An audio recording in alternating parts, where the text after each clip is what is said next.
తాము కక్ష సాధింపులకు పాల్పడబోమన్నారు మంత్రి పార్థసారథి.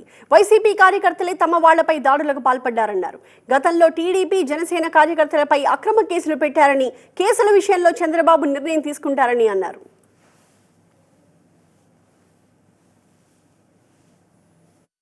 ప్రజల సమస్యలు పరిష్కరించడానికి ప్రారంభిస్తుందంటే కేవలం వేధింపులో లేదా అటువంటి చర్యలకి దిగని చెప్పేసి మనం చేస్తా ఉన్నాం.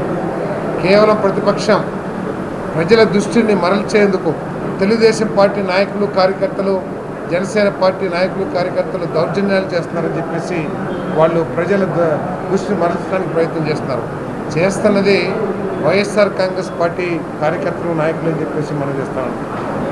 చూస్తే ఒకసారి రాయలసీమలో తెలుగుదేశం కార్యకర్తల్ని మరి అంతమొందించారు. నూజివీడులో తెలుగుదేశం కార్యకర్తల్ని తలకాయలు పాల్గొట్టి హాస్పిటల్ పాలు చేశారు. మేము కక్ష ధోరణితో మేము వెళ్ళమని చెప్పేసి మనం చేస్తాను.